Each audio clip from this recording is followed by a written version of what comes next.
vous avez vu certains détenus qui sont évadés de la prison en complicité avec certains agents. Ouais. Et c'est pas n'importe quelle prison, ce sont des gens qui sont considérés comme étant vraiment très dangereux.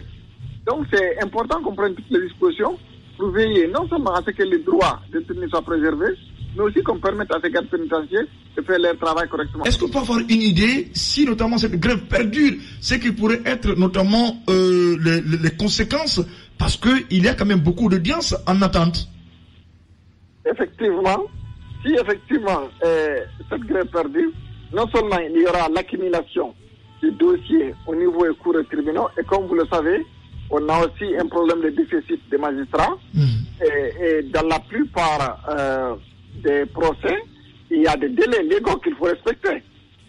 Et ces délais-là, ils ne font pas exception dans les cas de grève. Ouais.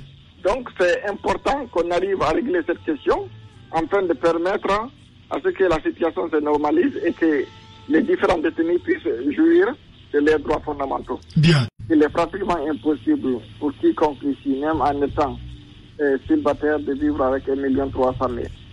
Nous savons comment nous faisons pour pouvoir les assister pendant les audiences ou en dehors des audiences, afin qu'ils puissent tenir le coup. Mais arrivé à un moment donné, ils font un travail risqué et au-delà aussi nécessaire et utile pour la société. Il faudrait quand même qu'on les accorde le minimum de dignité possible. Vous avez vu les détenus qui sont évadés avec la complicité de certains gardes pénitentiaires.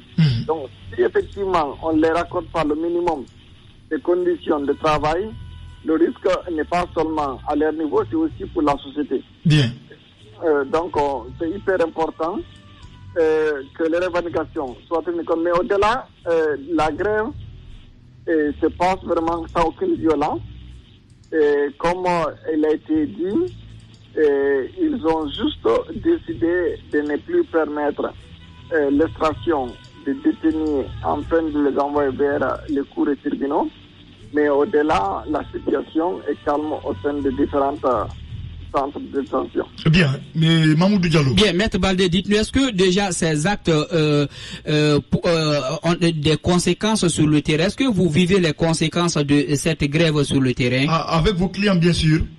Mais bien sûr, vous savez, la prison, pour ceux-là qui ont été en prison, même si c'est pour une seule journée, ça vous marque pour toute votre vie.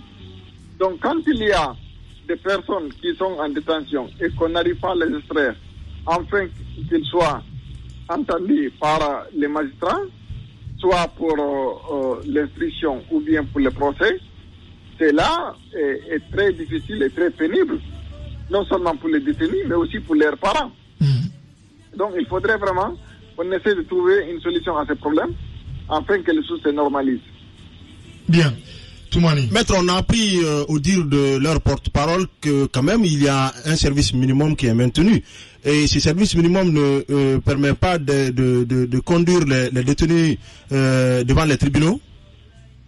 Non, pas du tout.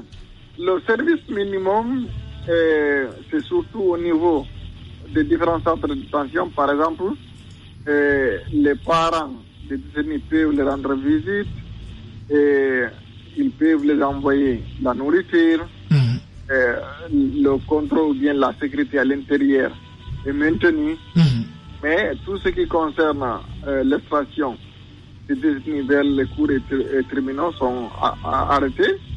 Et c'est cela aussi qui est surtout fondamental, puisque chaque prisonnier a le droit d'avoir un procès juste et équitable dans un délai raisonnable.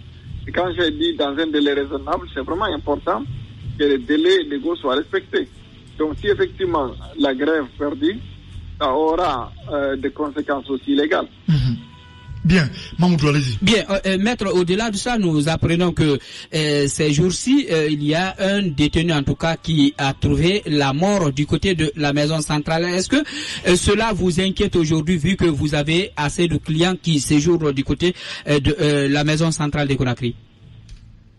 Bon, cela nous inquiète, mais bon, je vais juste peut-être préciser.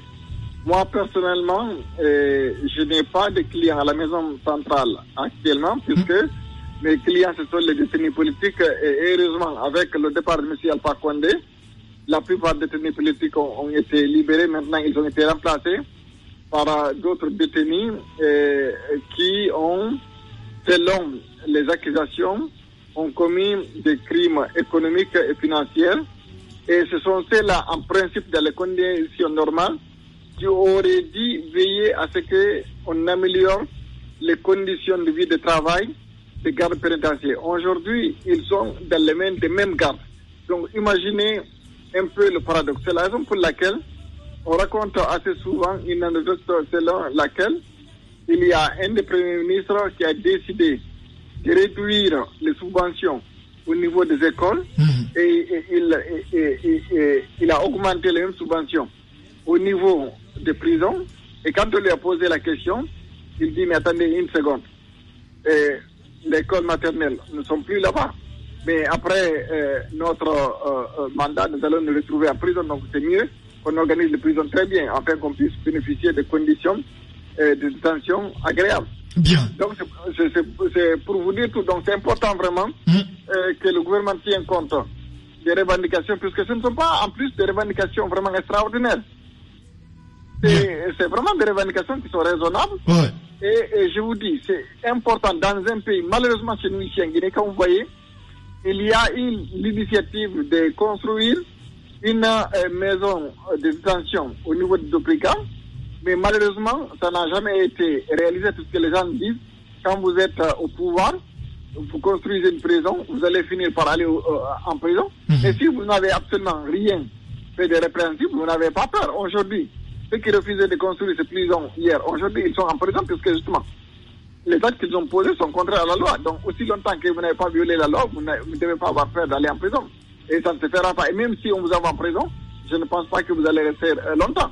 Bien. Donc, c'est important vraiment qu'on essaye de tenir compte de ces revendications et surtout qu'on améliore les conditions de travail des gardes pénitentiaires et qu'on construise une maison et enfin de veiller à ce que les détenus puissent vraiment être traités dignement. Puisque même si on est détenu, mais cela ne signifie pas que ces détenus perdent leurs droits fondamentaux. Ouais.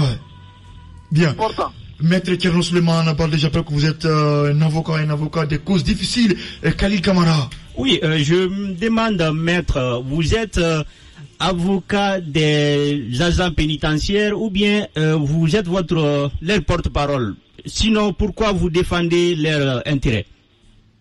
Je ne suis ni l'un ni l'autre. Je ne suis pas leur avocat. À ce stade, je ne suis pas aussi leur porte-parole. Mais la seule chose, vous savez, moi, je suis un activiste du droit de l'homme. J'essaye d'apporter ma modeste contribution pour veiller à ce que les droits fondamentaux de nos concitoyens soient respectés. Et cela aussi concerne vous, les journalistes, comme vous le savez. Ouais. Il y a eu beaucoup de journalistes qui ont eu à maille à partir avec la justice. Je les ai défendus, je les ai conseillés, et c'est là gratuitement, sans demander aucun centime. Ouais, c'est pourquoi vous avez le sobriquet de l'avocat des causes difficiles. Oui, puisque rappelez-vous le cas de Moussa Moïse Silla. Ouais. Et non seulement au moment quand il a été attaqué à son domicile, ou bien quand il y a eu des plaintes contre lui par le ministère de la Défense à l'époque, M. Diané, qui se trouve à la maison centrale. Donc, vous savez, aujourd'hui, qu'on le veuille ou non, quand la loi est respectée, c'est dans notre avantage à tous. Ouais. Quand il y a la violation de la loi, c'est aussi à notre avantage, puisque même si nous ne sommes pas concernés directement, mais ce sont nos parents, Bien.